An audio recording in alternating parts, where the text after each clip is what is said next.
Good evening. So nice to know a lot of you are out there. I can't even see your names, but I know who RSVP'd, and I'm delighted that you're here to see what you've helped us accomplish. Members, volunteers, landowners, partners, businesses, it's wonderful to have you here. So tonight, we are going to start with a short business meeting. This is required as part of our bylaws, and we're going to do board elections, and then we will pass bylaw updates, which have been on our website, and I think there was a link in the chat for you if you want to look at them. We'll do awards, the Blue Heron Award and committee awards. We'll go over what you helped us accomplish this past year, and then we're very fortunate to have a presentation on a bird's eye view observations from the March Point Heronry. Finally, we'll have questions and social time. So with that, I am going to start with recognizing Kathy, and we'll be turning it over to Kathy, who is going to start this meeting. And welcome. Oh, sorry, I forgot to do this. Thank you, Mark Hitchcock. Mark is finishing a 2-year term as board president. He led us out of COVID. He built our board and board discussions, especially generative discussions. His forestry expertise has really helped our vision and projects. He led us through some really complex and huge projects this past year. And Mark loves to go in the field and gives a great tour. Mark is not able to join us tonight, but he'll be watching this slideshow when he gets back. And I want to welcome Kathy Thornburg, who is our incoming board president. Kathy joined the trust when we were first working on protecting hidden lakes on the edge of Mount Vernon. She's been on the board since 2019 and serves currently on the stewardship and the executive committees. Kathy has degrees in botany, plant ecology, and a master's in marine ecology. She's been a Nature Conservancy preserve steward, a habitat biologist for the Alaska Fish and Game, a wildlife quality specialist for Tulalip tribes, and has decades of experience with Snohomish County in water and environmental stewardship. And Kathy's also a master gardener. So Kathy's going to take us through the business meeting. Kathy? Thank you, Molly, and welcome everyone. So before we move on to the awards and to our presentation on herons, which I know you really are looking forward to, we're going to have a very short business meeting. The first thing we need to do is elect board members for 3-year terms. We have 8 vacant positions, and as you can see, there's a slate of 7 board members up for re-election. And we have 1 new candidate, Lynn Wenberg Davidson. Their bios were on some of the slides before we started. They're posted on our website, and we also sent them to you with the information that you received for this meeting. So I would like to have a motion to accept this slate of board members. I, Laura Hartner, motion that we accept this slate of board members. Laura Hartner moves. Thank you, Laura. And do I have a second? Yes, I, Stacy Dahl, second the motion. Thank you, Stacy, for seconding. So now we're going to launch a poll. So please vote, take a minute here. And while you're voting, I'm going to tell you just a little bit about what some of these folks do for the Land Trust currently. Karen Krubb is chair of the Land Committee, which is the core of a lot of our work. Roger Fuller serves on the Stewardship Committee. Hal Lee chairs the Facilities Committee, and he also works on Executive, Land, and Stewardship Committees. He's a nonstop worker for the Trust. Mark Linneman serves on the Land Committee. Therese Ogle chairs the Development and Outreach Committee. Warren Waltz serves on the Land Committee. Ann Winkus chairs the Public Policy Committee, and she's also on the Land Committee. And Lynn Wenberg Davidson is on the Land Committee and has also worked on the Facilities Committee. And it looks like the majority approves the slate of board members for election. Thank you for electing these board members. So now we're going to move on to voting on the changes of our bylaws. We periodically do updates and revise language a little bit. And we posted the change version of our bylaws on our website with highlights on these changes. We also gave you a link to request the full version of track changes if you want to see all the gory detail, and you're still welcome to request that from us if you'd like to see that. So the changes are summarized on this slide, and I would like to have a motion to accept the changes. This is Keith Wiggers, and I move to accept the motion as presented. Keith, thank you for moving. And do I have a second? This is Ann Winkus. I second the motion. Thank you, Anne. So we'll launch a poll. Please vote on these. And while you're voting, I'm going to just go over the changes. First of all, we're clarifying that a notice of special meetings refers to special meetings of the board. We're adding the Facilities Committee and Investment Committee purposes and membership. We're clarifying committee membership for the Stewardship, Development, Outreach, Public Policy, and Facilities Committee, so that they must include board and staff, and they may include trust members who are not board or staff. We're changing the Communication Committee name to the Outreach Committee and clarifying the role, which modernizes media language and adds the goal of working with communities not yet reached. And it looks like we have approval of the bylaw updates. So thank you very much for passing those changes. So now we're going to move on to awards, and it's my honor to present the Blue Heron Award.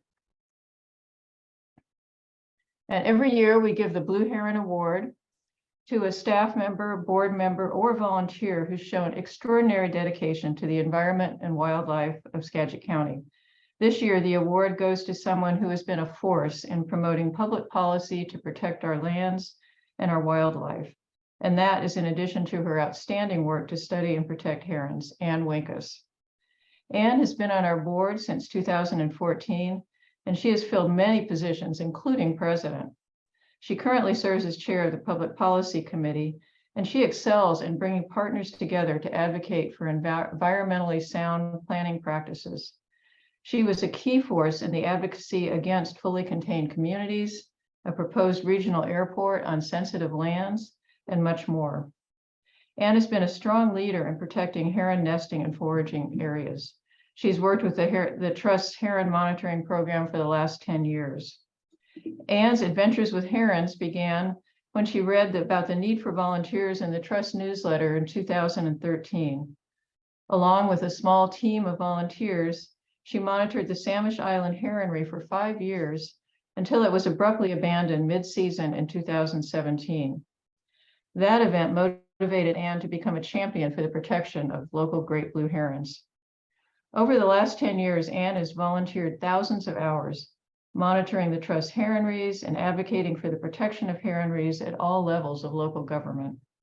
She's also a heron ambassador, giving a glimpse into the fascinating world of herons through presentations like the one you'll see here in a few minutes.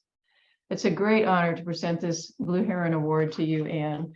I've got the plaque right here. It's got your name engraved on it. A little hard to see. I really wish I could give it to you in person. Ann, would you like to say anything? Well, thank you very much. That is a wonderful honor. You know, I've always felt it was an honor to be part of the Land Trust. Watching it work so effectively to, you know, fulfill the mission of protecting habitat for people and for wildlife, and recognizing how important the connection between land and wildlife is for all of us. So I toss the honor back to Skagit Land Trust, and thank you very much. Thank you so much, Ann. And thank you, Kathy, for that award, for giving the award. And we're going to move on to our next award of the evening, and that is our Conservation Award presented by Michael Kirschenbaum. Hi, everyone. I'm Michael Kirschenbaum, the Conservation Director at Skagit Land Trust. And I am very happy to be here to present the Annual Conservation Award to Phil Burry. He is our attorney for the Land Trust. Phil works generously on a pro bono basis for the most part, and has saved the trust tens of thousands of dollars in legal fees over the years. That generosity from him and his firm have really helped the trust do so many projects. Currently, he's assisting the trust on more than 13 different projects right now, and that ranges from meat and potatoes, real estate transaction issues, to more complex things involving dikes and beavers and stewardship access and all those different things. Phil has always brought tremendous professionalism and a sense of humor and personal warmth to all of his work with us. And we couldn't be happier to work with you, Phil, and we wouldn't get so much of this work done without your guidance. So thank you very much. You're very deserving of this award. And if you'd like to say anything, we'd love to have you. Thank you, Michael, and I really appreciate this. So let me start with, I was raised Presbyterian, and so I was taught that your good works should always be anonymous and that you should never call attention to them. And so I'm very conflicted because this feels really good and I appreciate it. You notice I'm on a bike. One of our greatest projects this year was protecting the Squires property, which is that isthmus leading to Samish Island. And I gotta say, it's one of my favorite bike rides. So it is both personally and professionally wonderful to get this. I will tell the truth that I despair for our world. I feel like our planet is burning and that all we worry about is the price of gas. And when I despair too much, I think about the fact that what has always saved us is the ability of a small group of people to act in the common good. And that those small acts multiplied from city to city, county to county, state to state, nation to nation, is really what will allow us, I hope, to save our planet. And so I too am really thankful for everybody who works so hard with the Skagit Land Trust. And I'm glad that my little contribution, along with everyone else's contribution, hopefully can add up to a planet that we save and protect. So thank you. Thank you so much, Phil. And we are going to move on to the recognition of a donated conservation easement. And Kari Auden from our land team. Oh, I just saw you, Kari. She's going to give that award. Kari, would you like to start speaking? Yeah, I would like to recognize Ann Casperson for her donation of a conservation easement on a portion of her Guaymas Island property. It is a beautiful place, like you can see in the picture. It's located on the island's southeast headland. Casperson Point is visible from Anacortes, Guaymas Channel, and the Cascade Marine Water Trail. It's across the water from Huckleberry Island and Saddlebag Island State Park. Ann and her husband Gary settled on Guaymas 40 years ago. Over the decades, they purchased additional adjacent lots along the shoreline. I'm so glad they had that foresight.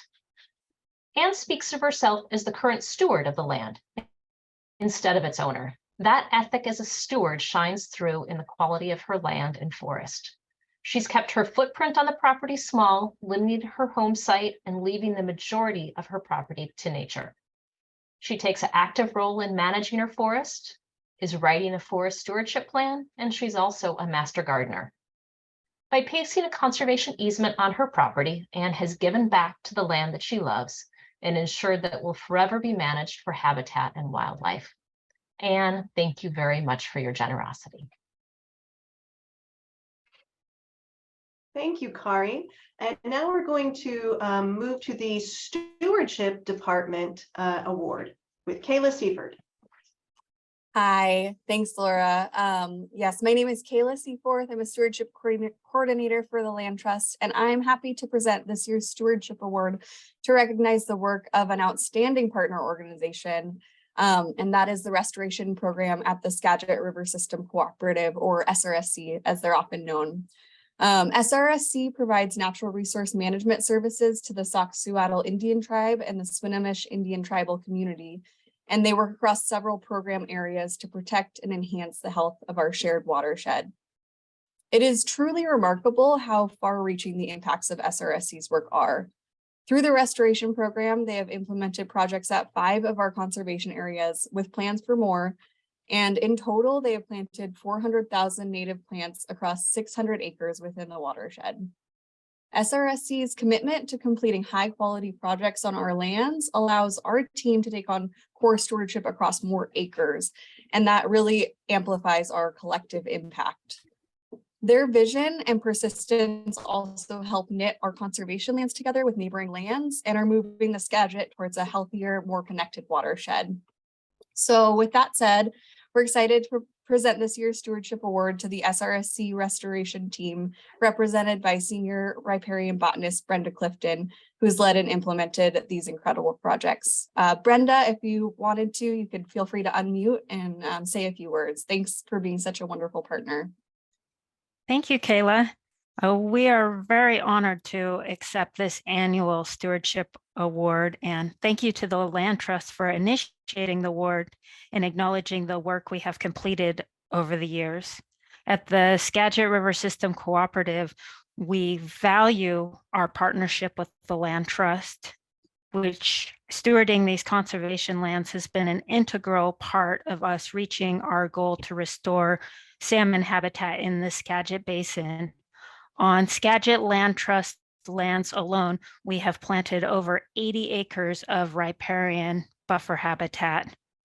I want to be sure and mention our field crew members who do the hard on the ground piece that makes this work possible. Thank you again. Thank you so much, Brenda. And now I'm going to introduce Stacy Dahl to give the Education and Outreach Department Award. Thanks, Laura.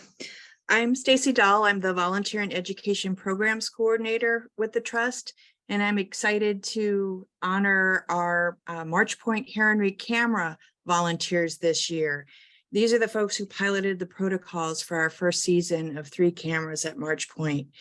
They operated the cameras from their homes, looking at each nest visible through their camera at least twice a week. And so this was about 372 nests we looked at last year.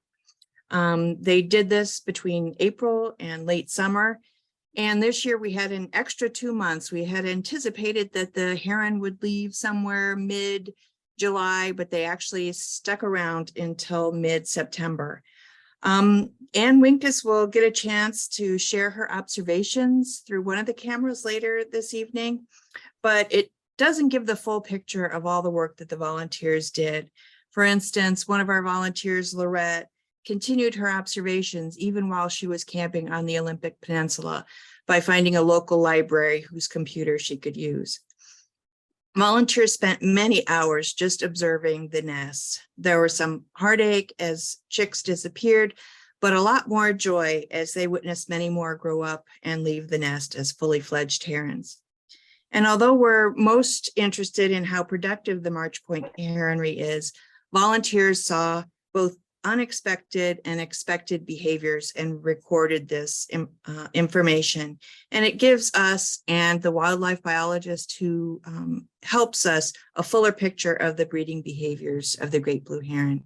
So I'd like to thank very much Lorette Colbert, Gloria Hubaker, Ann Winkus, Shirley Ho, Sue Ayler, Terry Armstrong, Sarah Zabel, May Haley, Mike Antrim, Sharon Howard, Ava Meredith, and Tracy Louette for their dedication and contribution of over 500 hours last year. And especially thanks to those who are returning for this next season. Thank you.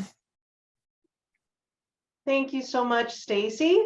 And now we have a Development Department Award, but before we get to that, I'm going to turn things back over to Molly Doran.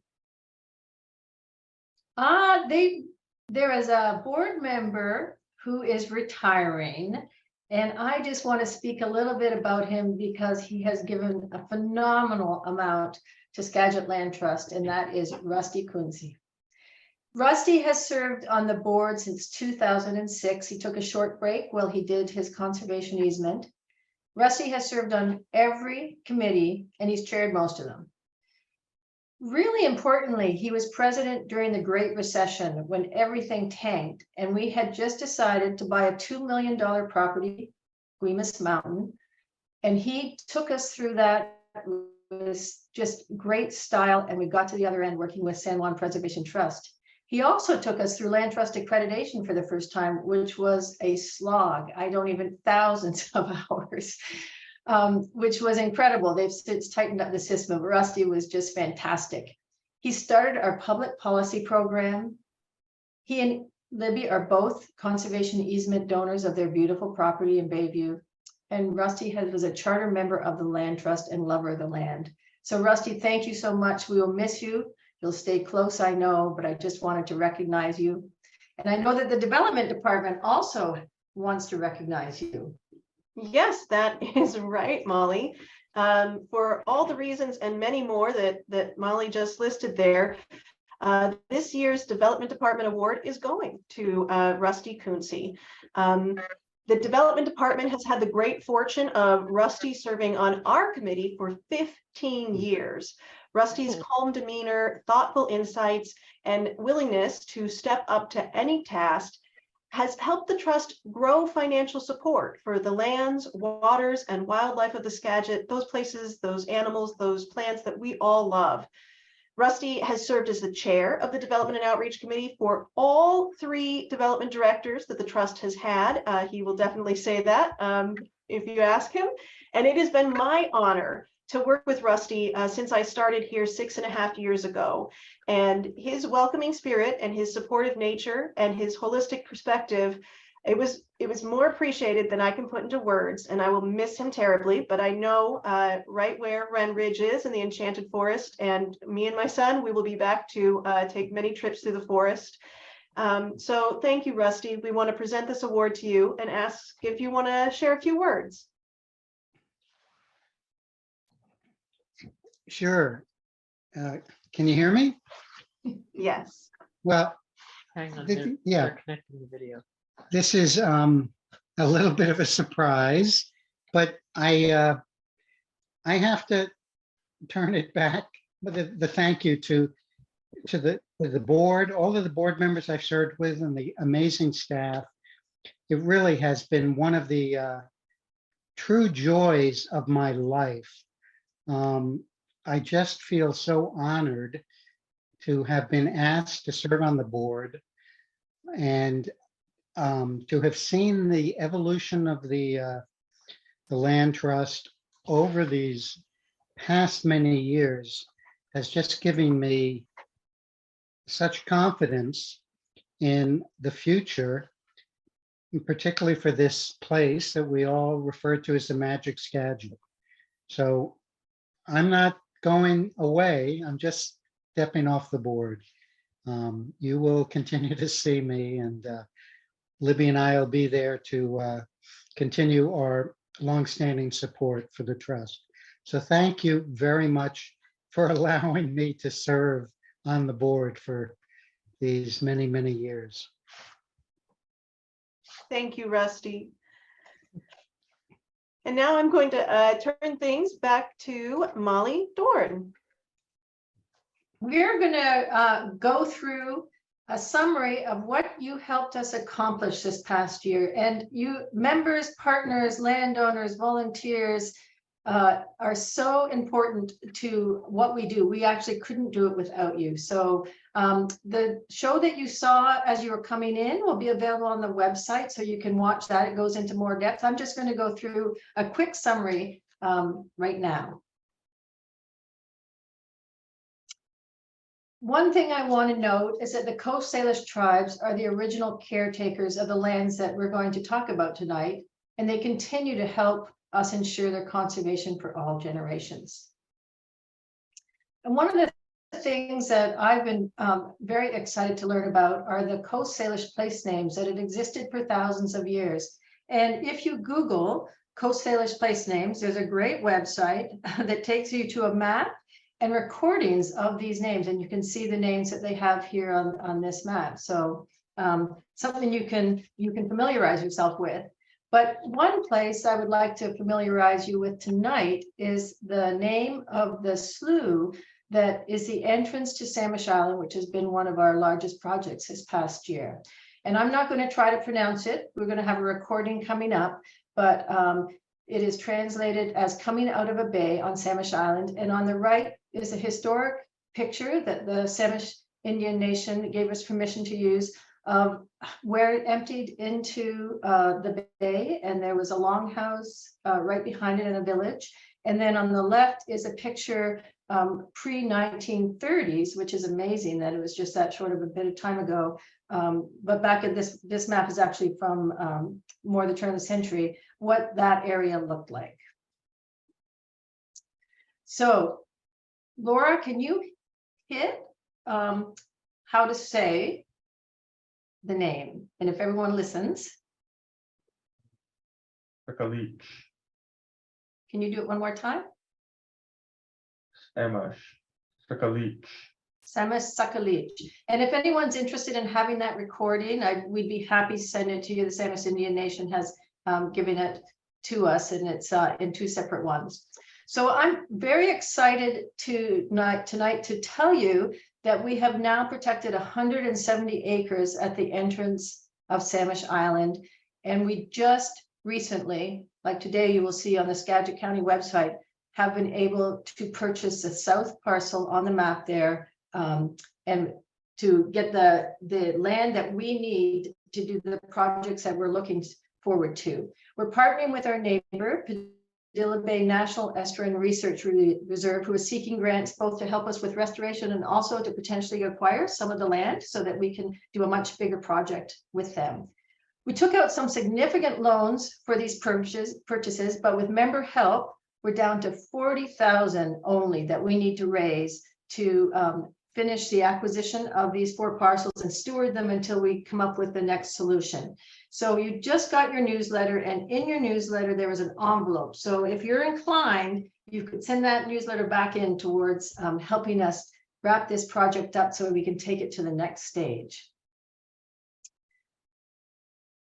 Our goal for this area is a healthy coastal ecosystem, but we also need to protect neighboring land. Most of that is in agriculture and island access. And many of you know that the island access, it was a pretty dynamic environment in December, and we have some pictures of the flooding and the dike that was repaired and the sandbagging with the help of 25 volunteers that came out from around the county, Samish Island and elsewhere came out to help, and also some fantastic contractors that are down there in the picture with Hannah. So the restoration studies and site assessment has begun for this area. The partners on the restoration planning are Skagit Land Trust, Padilla Bay National Estuarine Research Reserve, the Samish Indian Nation, Washington State Fish and Wildlife, and Ducks Unlimited. And they're working with a consultant, Blue Coast, I believe it's called. And they will have be doing that for about a year. And then in 2024, there will be stakeholder meetings, public meetings, and alternative options presented. The actual implementation of whatever is decided will be many years out. And as many of you may have heard, if you're at a community meeting on Samish Island, I guess it was only a week ago, the county is also looking at road alternatives that are on a somewhat similar timeline. So hopefully we'll have information on both those areas. And when I think about things like the flooding, and that was a hassle, and we're going forward having to work things out about what's going to happen there, we have to remember what Padilla Bay could have been. And these are just a couple of the things that were planned for Padilla Bay. The proposed industrial park in the 50s, in the 80s, the Orion Corporation wanted to make it the Venice of the Northwest. And instead, we are helping to conserve this historic part of Padilla and Mouse Bay for all generations. So thank you so much to those of you who have helped so far. And we're really excited about this project and the future and working with Padilla Bay and other partners. Other things that happened this past year that you helped with, built on conservation. Skagit River Conservation Easement near Birdsview, 3 Barney Lake additions, and Acordas Community Forest lands, in addition to Deception Pass State Park, which is actually in the photo right there, and a lot of upriver forest and Samish conservation. Our motto is everything is connected. So although sometimes a project is, oh, it's just 10 acres here, it's just 10 acres there, what we do is we knit everything together. Like Keith said in the beginning of the slideshow, everything is connected. And so from Barney Lake, you see where the trumpeter swans come from, all the way down to Barney Lake where they winter over. And we've been very fortunate to have a lot of great swan rises this past year. Or look at Deception Pass, the corridor, the green corridor that is being knit from Fidalgo Island through to Whidbey Island is simply amazing, really. In the past year, you helped us protect 572 acres of land and water. 46% of that was conservation easements, both public and private. 14% was helping other groups protect land, and 40% of that was land purchases and land donations. We had 11 conservation projects and protected 496 acres of forest, 57 acres of open space and farmland, 7 acres of wetlands, 12 acres of tidelands, marsh and beaches, and over a mile of fresh and marine water shoreline. But most of you know, especially you that volunteer, that once land is protected, our work has only begun. So we had a lot of stewardship events this past year as well. There were 45 work parties. We planted 2,000, or you planted 2,000 native trees and shrubs. There were 145 unique work party volunteers, but many of those people, there were some that came to every work party or almost every work party. And 52 volunteer land stewards at 29 conservation areas. Simply astounding, the volunteer force. Our volunteers are critical and play a critical role in all we do. In involving our community post-COVID was exciting because we could do many more in-person events and tours, and I know many of you were able to join us. So in this slide, we have the Bar Creek Story Trail, the Barney Lake Vision Tour, the raft trip down the Skagit, and then the Barney Lake fundraiser, and many more. We partner with over 40 organizations, schools, businesses, and agencies. And fortunately, our youth program was back in almost full swing, which was just delightful. We have a facilities committee, and they were really busy this past year. And we actually are looking for volunteers. If anyone would like to be on the facilities committee, give me a call. And they worked on projects from farms to barns to dikes this past year. Our executive committee is also our finance committee, and we did some large projects, and they navigated the funding expertly. And some of that required securing loans. And we have some great partners that helped us make advances with these projects, financial advances. Our board had great vision, and we have great funders and donors. Thank you. Public policy was incredibly active this past year. We took on some significant education and advocacy, and we also had some great partnership and member help. And many of you will recall the fight against the opposition of the proposed regional airports on both the Samish Flats and the Skagit Flats. And we've been working with a lot of partners on advocating for local plans and policies, both the county and the cities, to integrate climate change and sea level rise in our documents, plans, and tools. Our Justice, Equity, Diversity, and Inclusion Committee ensured that we connected with wider audiences and landowners. And I'm happy to let you know that we are nationally accredited. Rusty started us off, and we've been accredited, I think, 3 times now, every 5 years. And we received 100% rating on Charity Navigator. So as you can say, you can give with confidence. But thank you, members, volunteers, landowners, and partners. You do make this possible. So tonight, with the rest of the show, is going to be about one of the ongoing projects that began from the very beginning of the trust in some ways. And I'm happy to have Keith Wiggers here, who's going to lead us through and an introduction to our presentation. Welcome, Keith. Thank you, Molly. And hi, everyone. Welcome. You're about to see a great presentation by Stacy Dahl and Ann Wickes about the March Point Heronry. That story actually started 29 years ago when the Land Trust was only 2 years old, and before we had any staff even. We were young and did not have much experience yet, when out of the blue, a quiet man, Mr. Bud Kenny, contacted us. He owned and was in the process of selling the cement plant and gravel pit below the Heronry. Plus he owned the 2.5 acres of forested land on the hill where the Heronry was. I never knew if it was Bud or his wife Vera or both who wanted to protect the herons. He didn't say much about the herons, but he seemed to like them. We didn't have an office, so I met Mr. Kinney several times in a restaurant. He had the 2.5 acres surveyed, and the donation to the land trust went pretty smoothly. Our first property that we actually owned, that was an exciting moment. Even though the area was small, we knew that it was an important parcel for the herons.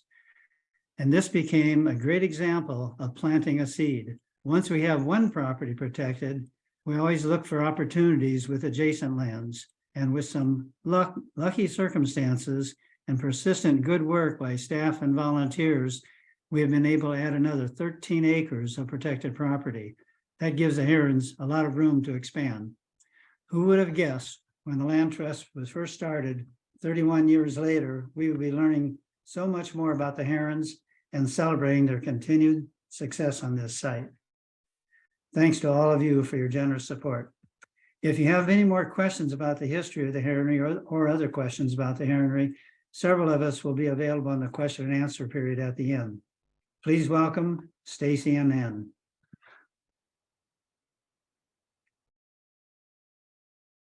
Thanks, Keith. I'm actually speaking to you from Southern California, so bear with me as I get my presentation all ready to go here.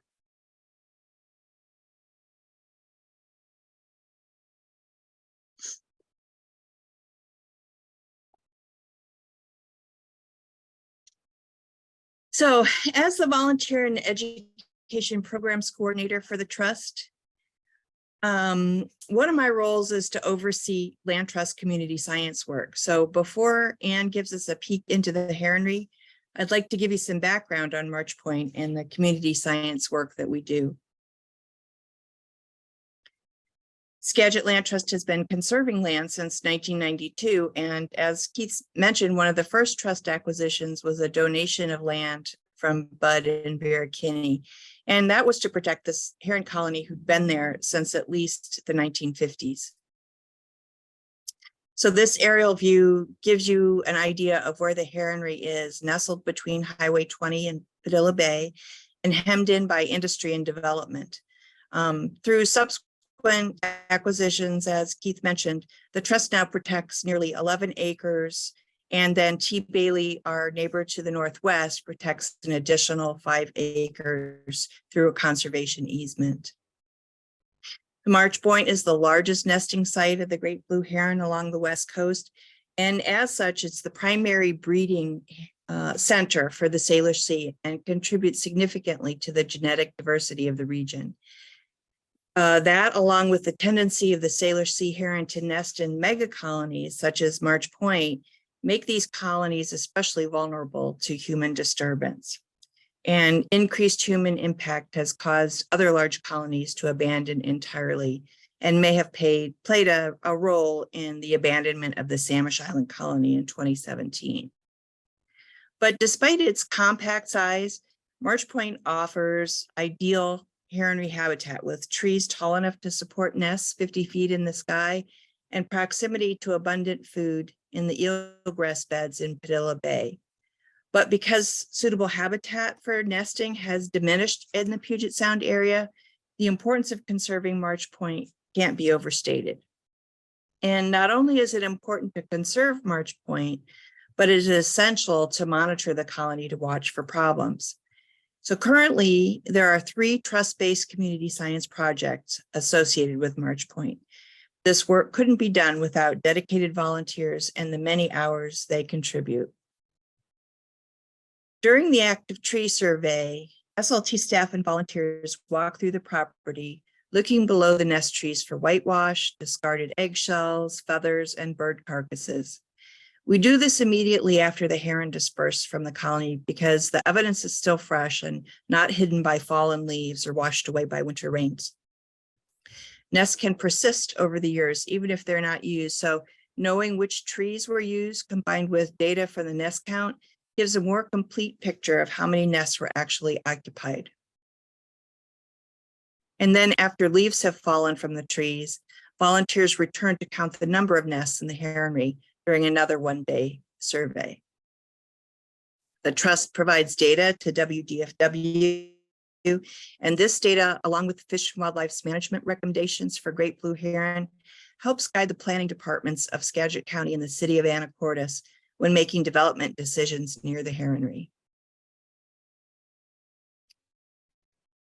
With the ground-based nesting observation project, monitors observe from outside the colony during nesting season.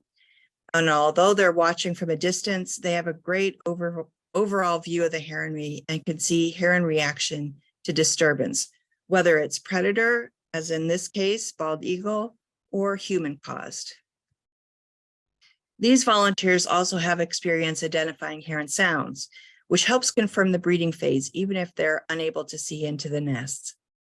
Having a team on the ground has also helped identify potential disturbance, such as roadwork or off-gassing from local industry.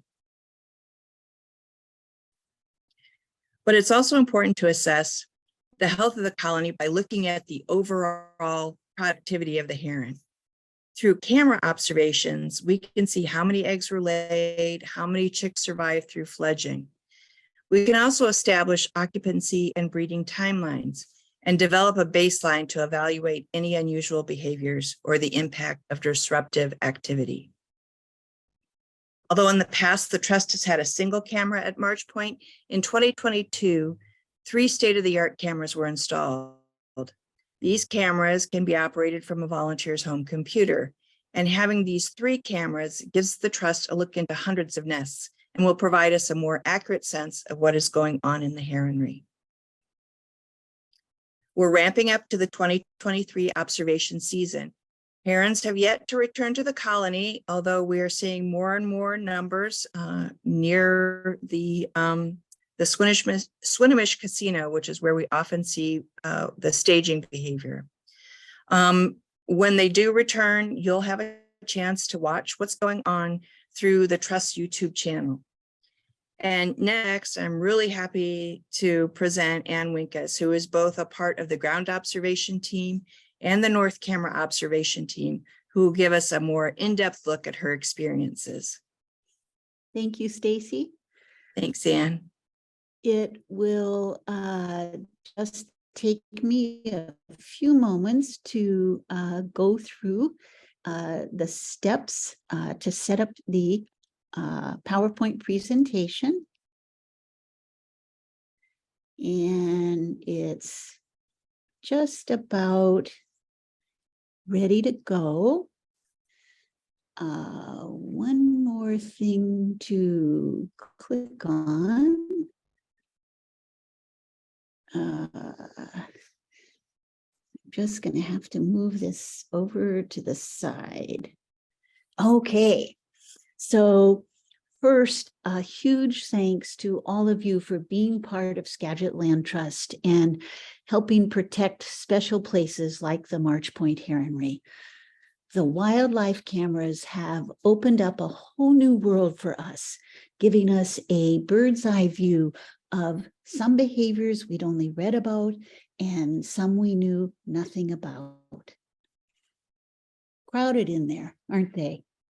Great blue herons are colonial nesters, positioning their nests close to one another, either apartment style, one above the other, as you can see on the right and in the center, or horizontally placed, as you can see on the left.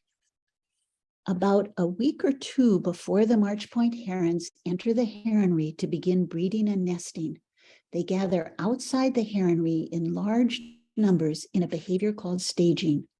Not all heron colonies stage, but March Point herons have done so for many years, sometimes on the Dredgeville Islands in the Swinomish Channel, sometimes on the railroad track across from the heronry, as you see here.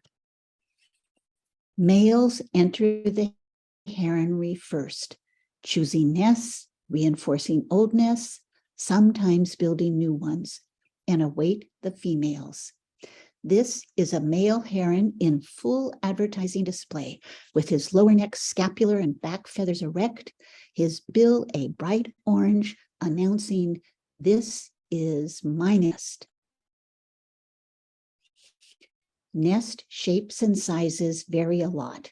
Some are huge, like this one. Others are small and shallow, like this one, but all of them seem to work well for rearing heron young. One pair I watched on the north camera successfully raised 3 hatchlings through to fledglings from a small, shallow nest. The fledglings made it, but the nest didn't last the season. Here they are, young enough for the whole family to still fit on the nest. As they grew larger, the space grew smaller. 10 days later, sleeping huddled together, the young fill the nest. 2 weeks after that, the nest is beginning to fall apart. By the time these 3 become fledglings, they will be almost as large as their parents, nearly 4 feet tall, with 6-foot wingspans. See if you can find the nest in this photo taken 2 weeks before they fledged. It's pretty much gone, destroyed by growing teenagers fighting for food, flapping their wings, hopping about on nearby branches. Close up, you can see that the nest's basic structure is made from sticks that are 9 to 12 inches long, about the thickness of a pencil. Herons add sticks to their nests throughout the season, primarily when eggs are laid and again when the chicks hatch. As you have seen, raising chicks is hard on nests. This adult is carefully placing a stick following the hatching of its first chick. Many of the March Point herons place an insulating ring of fir twigs around their nest, around their eggs. This incubating heron added fir and alder to its nest when temperatures hovered around 48. After losing its first clutch, this heron added more insulating twigs to this, its second clutch. Usually, whether constructing nests or reinforcing nests, it's the male who brings the nesting material and the female who positions it. Watch this pair reinforce their nest after the chicks have hatched. He arrives with a stick. He offers it. She grasps it and places it where she wants it. The business of selecting mates takes place over a week or 2. Herons form monogamous bonds just for the nesting season. With the cameras, we were able to see that courtship rituals continue even after the female has begun to lay eggs. Here's a pair just hanging out with their single egg. Here they are, 41 seconds later, wing preening simultaneously. 10 minutes later, a courtship ritual has begun. Low neck, scapular, back, and head feathers are erect. Bills are bright orange. One rapidly chatters its bill at the other. The other chatters back. 20 seconds later, they are bill dueling. The female grabs the male's bill and holds on until he gives in and allows her to remain in his nest. Eggs are laid asynchronously over about a week. One egg, then a day or 2 later another, until typically 3 to 5 eggs have been laid. Heron parents take turns incubating eggs. While one parent incubates, its mate may be nearby preening, as here, sleeping, watching, or off foraging. Herons rarely leave their eggs unattended. Incubation shifts are long, lasting 10 hours or more.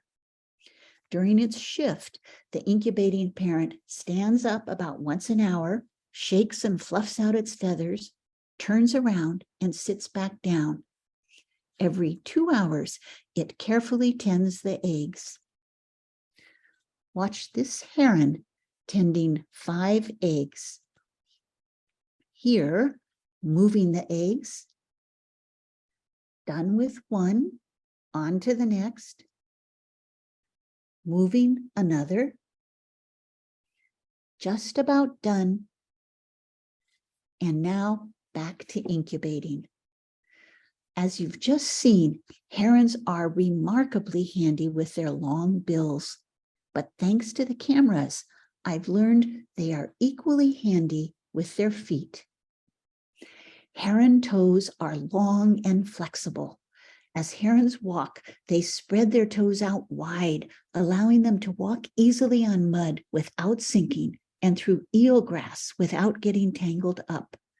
Their pectinated toenails, which you can see here, allow them to scratch their skin and their feathers. Their flexible toes grip branches tightly. I now know they also use their feet to gently shimmy eggs into position. Look at this heron's left foot. And though I wasn't able to catch it in a photo sequence, I watched as they would slide a foot beneath a hatchling and lift it into place before settling down to brood. Look at this parent's left foot beneath the hatchling, and you can picture that lift happening. Looking at the enormity of this foot relative to the eggs and the hatchlings, I am amazed at how nimble and gentle they are. As the eggs are laid asynchronously, they are hatched asynchronously. It takes a chick about 2 days to become entirely free of the shell. This is the first chick hatched last year in North Nest 62. It's several days before all the eggs hatch. Here's the next hatchling in that same nest 4 days later. You can see the pip hole in the shell behind. New hatchlings are very small, weighing about 2 ounces with just a bit of fluffy down. The first hatched chicks have a head start on the later hatched, as they're larger, and you can see the difference between the sizes of these two. They have a clear advantage in the fight for food. The last chicks to hatch often die. If they do survive, they grow more slowly and remain in the nest longer before fledging. Here, in these 2 chicks, you can see the size difference persists even as they age. In the first 3 weeks of life, heron chicks can't be left on their own. They are unable to maintain their body temperature, and their small size makes them vulnerable to predators. Heron parents continue to take turns staying with the chicks. Here is a sequence I captured of 1-week-old chicks being carefully adjusted into position by their brooding parent.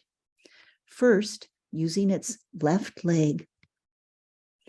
Now, with its right. Now, with its bill. Just about right, but needs yet 1 more stick. And now back to brooding. While brooding, one parent remains at the nest to provide warmth and guard the chicks. The other may be out foraging or may be standing by, watching or preening. Here are parents of 4-day-old chicks, both at the nest, the brooding adult standing above the chicks as if alarmed, its mate alerting to a threat. Now the brooding parent screams, shielding the chicks with its wings. 10 seconds later, both adults are settling down. 15 minutes later, all is back to normal. Guarding chicks is tiring. Here, a dozing parent with its bundle of 2-week-old sleeping chicks. By around 3 weeks of age, one parent can't provide enough food. The chicks can now maintain their own body temperature and are large enough to be safe, or at least safer from predators. So the adults leave the chicks unattended as they search for food. Here are 1-month-olds waiting for their parents' return. And here's how they behave when the parent does come back. Feed me, feed me. Heron chicks' caloric demands are huge. They grow from about 2 ounces to almost 5 pounds in 2 months. Each adult requires the same number of calories for its own daily needs as does each chick. Most heron parents are caring for 2 to 3 chicks. That means the adults are having to catch a whole lot of small fish, following the tides, sometimes flying as far as Samish Bay. Thanks to the cameras, we've learned lots about how heron young eat. This is a 7-day-old with its mouth wide open, yelling for food. That pinkish glob is part of the tongue. Hatchlings begin to eat food the parents have regurgitated into the nest soon after hatching. Watch the chick whose wide open mouth you just saw getting fed at 8 days of age. It initiates the feeding, reaching for the parent's bill, holds onto the bill as the parent lowers its head. You can see the bulge of fish in the adult's throat pouch. Lets go of the bill and positions its beak at the tip of the parent's bill, ready to eat when the food comes. The parent regurgitates. You can see a morsel of fish at the end of the parent's open bill. Success. The chick has the fish.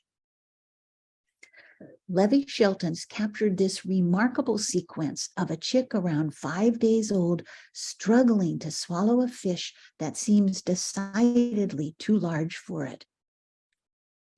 Here's the parent doing we don't know what, trying to pull it out, reposition it, stuff it in. Now the chick still struggling, and here comes another fish. As they grow, the young herons swallow as much as they can right from the mouth of the parent. Watch this 1-month-old.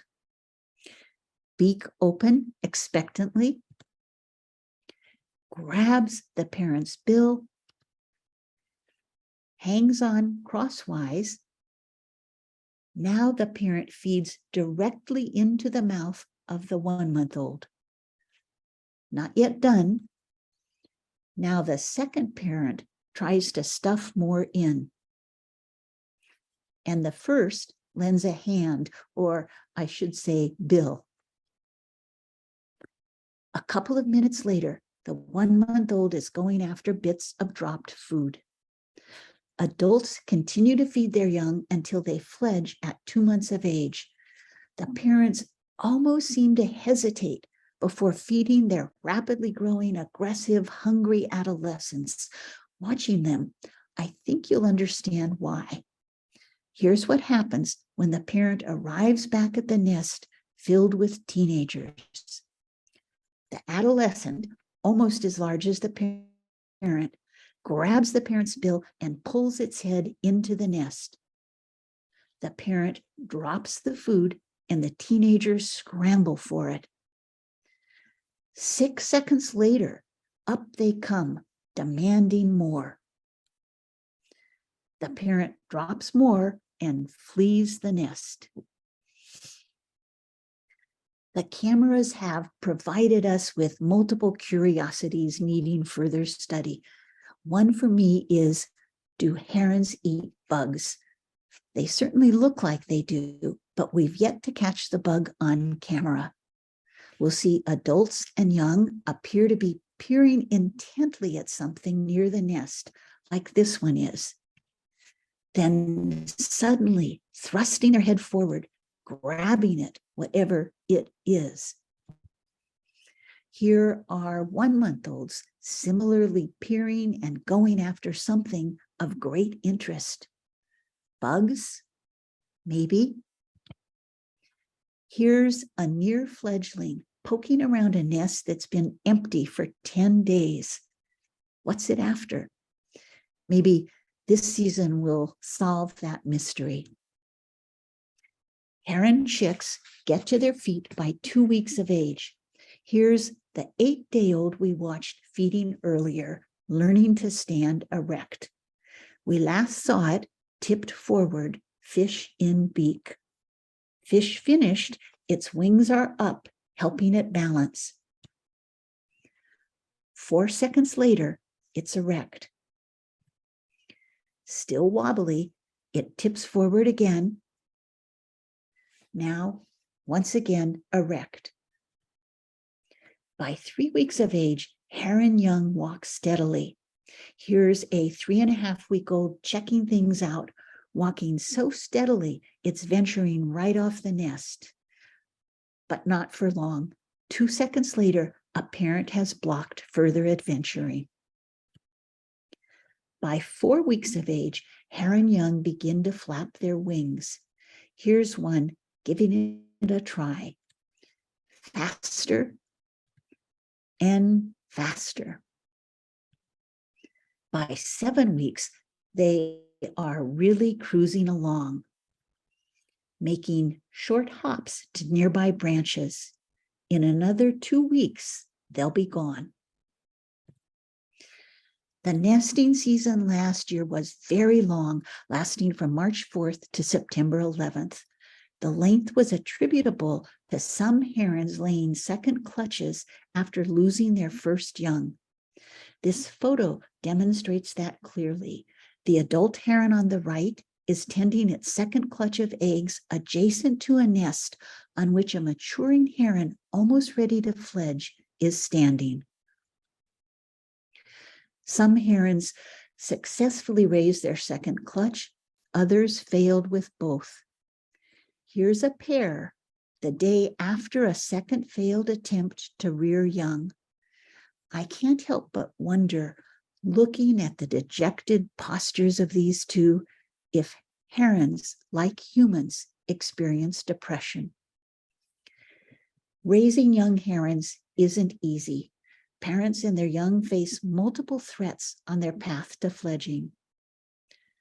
Bald eagles are one of the greatest threats to herons successfully rearing young. They eat heron eggs, heron chicks, and occasionally an adult heron. March Point Heronry has a resident pair of bald eagles who unsuccessfully attempted to raise young this past year. Sue Ayler took this remarkable photo of a bald eagle's view into the heronry. Though we could hear bald eagle calls and chat while watching the cameras and hear the uproar of distressed herons,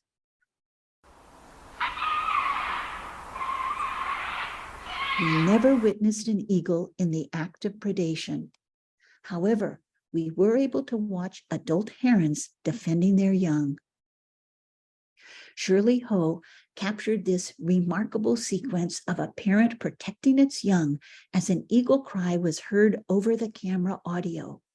Neck feathers erect, wings spread, protectively covering the chick. A half a minute later, the chick looks out from behind. Wings spread, neck and head feathers erect, as are its parents. 3 minutes later, the adult is settling down, its head and neck feathers relaxing, the chick back under the parent's protective wings, still peering out, top knot erect. Here's another photo taken by Sue Ayler of the resident bald eagles this past year. It clearly shows the eaglet's head above the nest rim. We don't know why their attempt to raise young failed this past year, but this was the last day the eaglet was seen in the nest. 12 days later, Stacy Dahl saw this: herons on the eagle nest stealing sticks. One of the stranger things the camera revealed about life in the heronry. You take my chicks, I'll steal your sticks.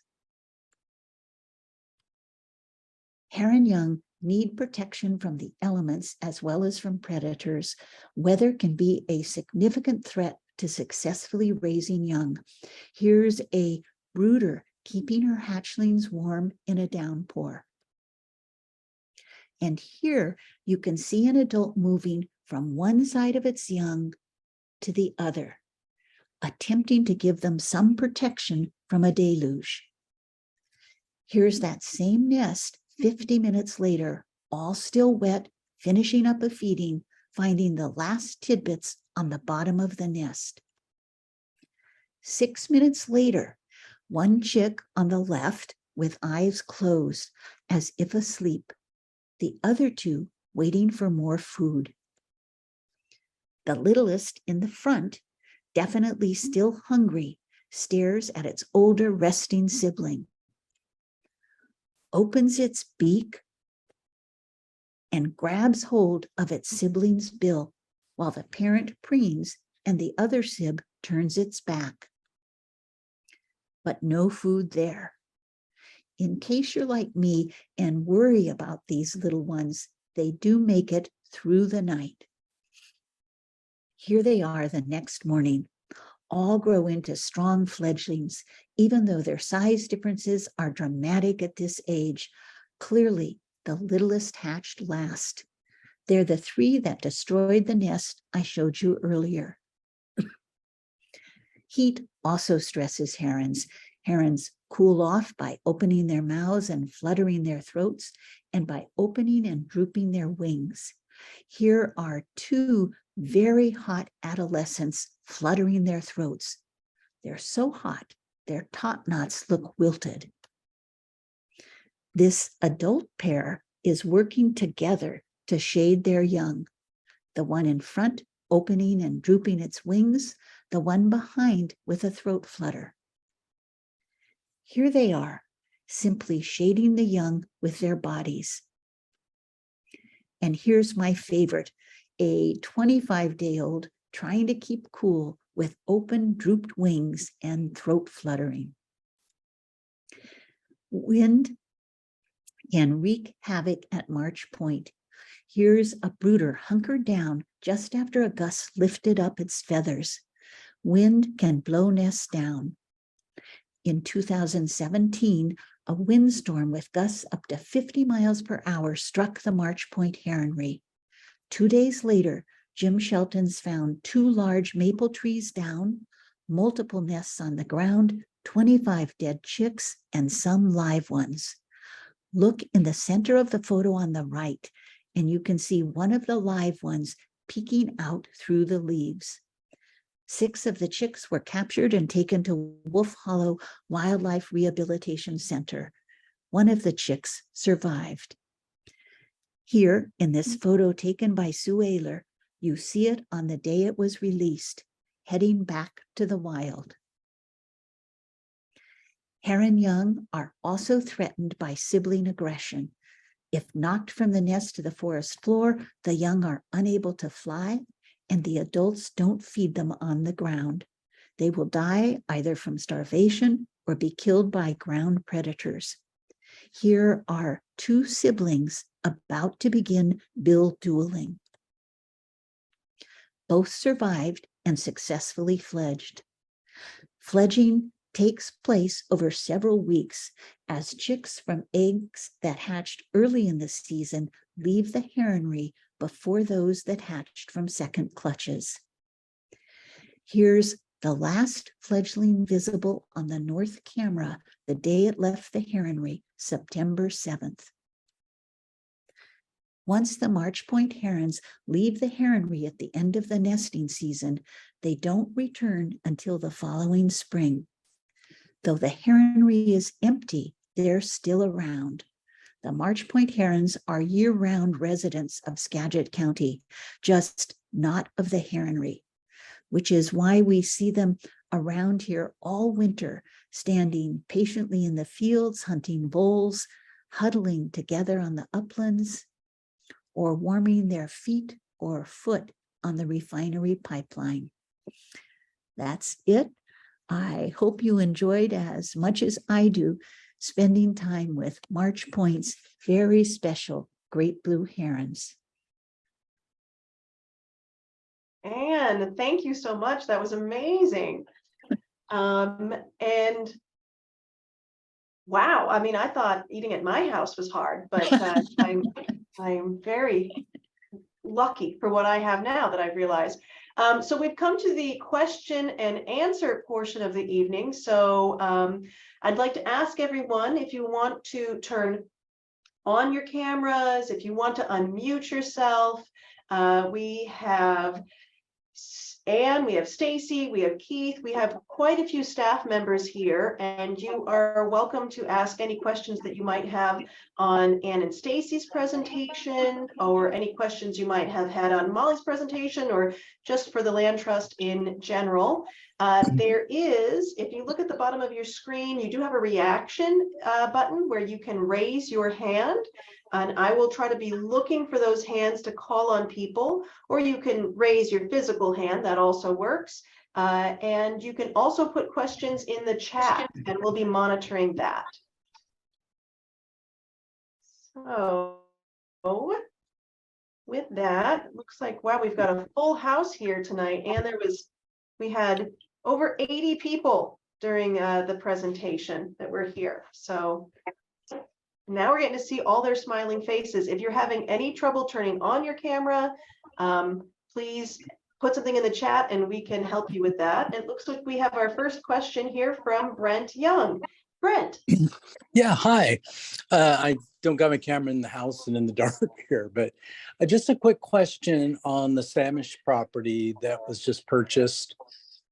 There was an infrastructure set. There was septic tanks that were put in, water was put in, electrical was put in. What is the plans for that plot? Are we looking at removing that, keeping it, or what? You know, Hannah is here, and she is the very best person to answer your question, Brent. So. Very good. Hey, Brent. Hi. So we have pumped out those septic tanks, and eventually, yes, the infrastructure will be removed. Oh, terrific. Okay, very good. I was just curious about that. Thank you. Yeah, thanks for your question.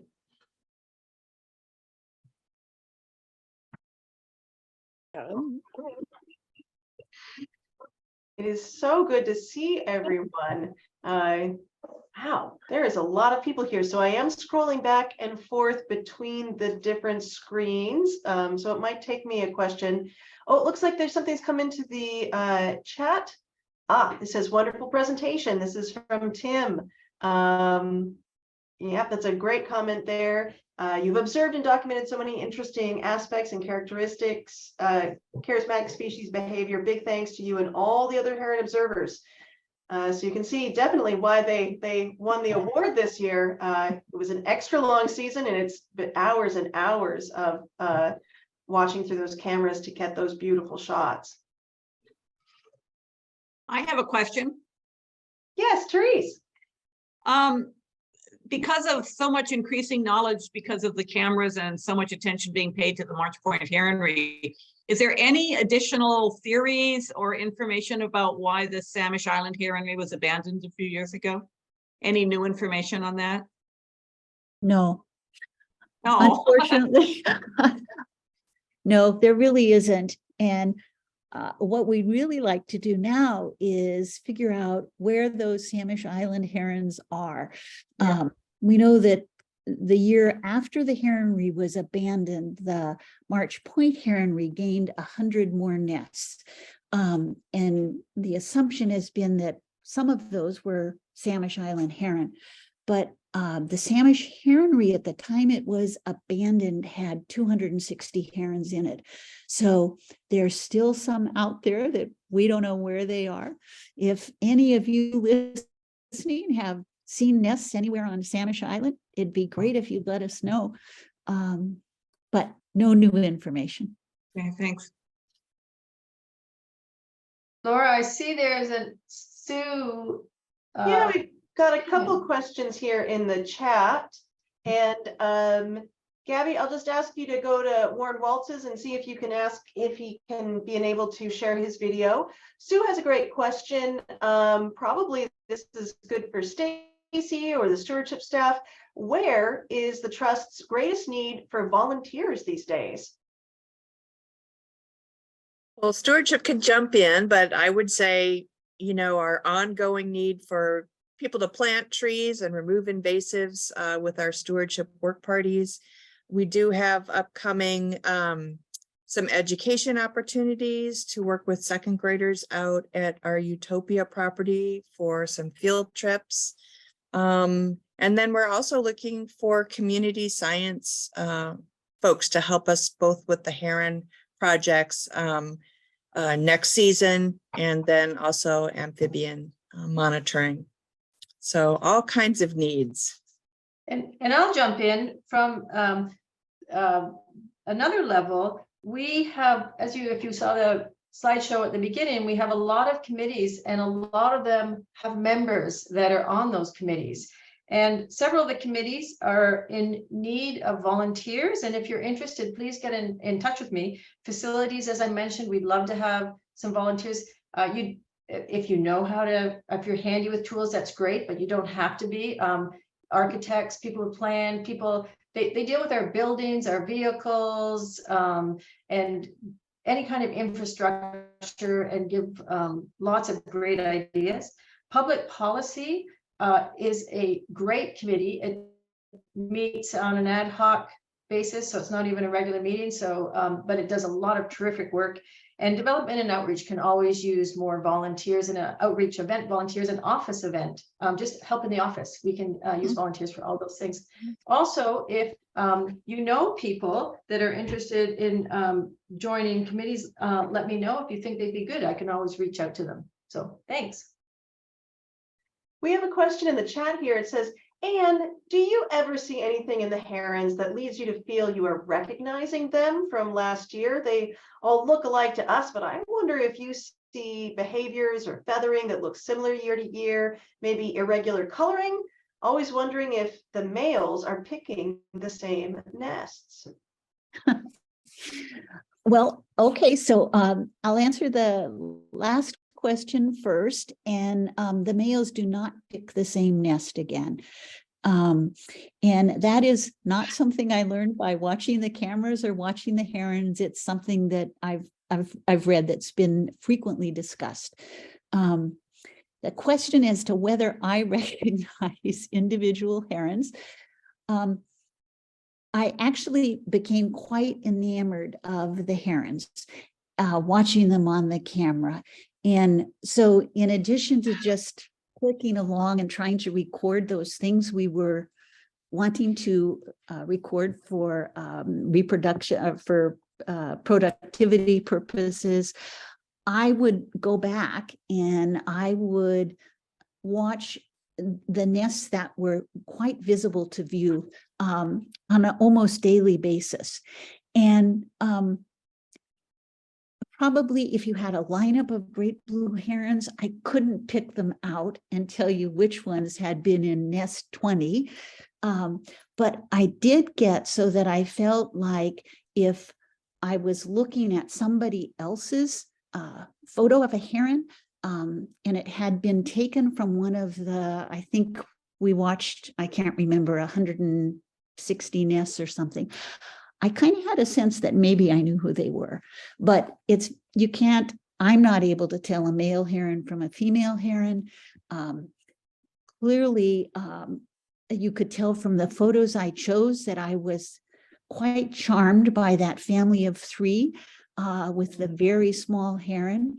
And I would recognize those if I saw them on the camera from views from last year. When they come back this year, I will have no clue which ones they are. So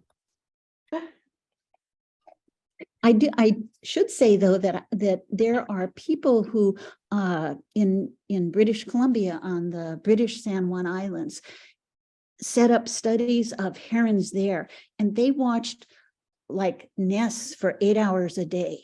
And they said they could tell the herons apart, that there were there were distinct little differences in, you know, a feather or a color.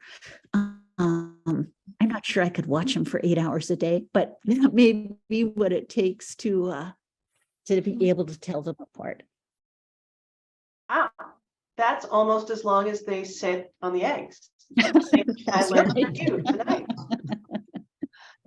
We have another question in the chat. Are there any new or obviously increasing major concerns regarding the recent health of the Padilla Bay water quality, the effects to the eelgrass, which affects the fish, which affects the heron? I'm wondering if board member Roger Fuller is on, and he might be able to speak a little bit to that. Hi, yes, I am here. As far as I know, there are not any obviously increasing major concerns about the Padilla Bay water quality. The eelgrass in the bay is doing quite well. There's a lot of places around the Sound and Salish Sea where eelgrass is declining quite significantly, but Padilla Bay is not one of those places, so it's in good health. And as far as I know, all the components of the food web that support the herons are also functioning well. As you know, as many of you have probably heard, there's a new invasive species called the European green crab, which recently arrived on our shores. And it's one of the worst invasive species in the world. It eats everything. And one of the things it likes to eat is eelgrass, as well as all kinds of small organisms that herons would also eat. So that right now is a real significant concern for us, I think, is what happens with the European green crabs and to what extent their populations get to. But there's a tremendous amount of work going on right now to monitor and control them. So I'm hopeful and optimistic that they will continue to, the herons will continue to do really well. Can I follow up on that? Do herons eat the green crabs? That seems like it would be good. I would love to catch a photo of one of them eating a green crabs. Oh my gosh, that would be awesome. Please get a photo of that. That would be terrific. It has not been documented to my understanding to this point, but that would be terrific. Oh, Sue, did you have a question?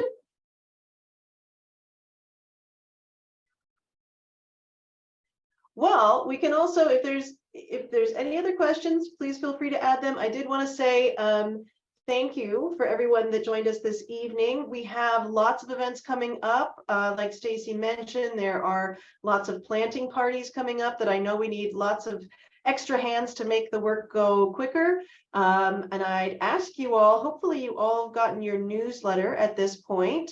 And on there, the Samish Island project, we're down to the last 40,000 that we need to raise. So if you feel so inclined, please take the envelope that was in that newsletter and please make a gift to the Samish Island entrance project, or you can go online. And you might have also noticed a whole list of activities on the back page. One of those being our new fundraising event for the year, which is going to be our Skagit Summer Social. Some people here were able to join us for our fundraiser on the lands we love last year at Barney Lake. And I think I can announce the location of, yes, okay. This year, we're going to be meeting once again on lands we love, and those lands this year will be Wren Ridge, the conservation easement that Rusty and Libby have on their property there.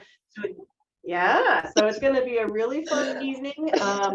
June 15th, I hope you can join us. There will be more information coming soon, but please save that date. And I just want to thank all of you. And again, to reiterate, we could not do this without you. When we do the annual meeting, it's to show you how we used your funds and your talent and your volunteer time. And we would not exist without our members, our landowners, our volunteers. We just wouldn't. We have a pretty small staff, a very active board, but it takes way more than a village to make this happen. So thank you so much. And I know any of us would be happy to follow up with any of you about the slideshow or any of our projects. And thank you so much for coming tonight. Thank you.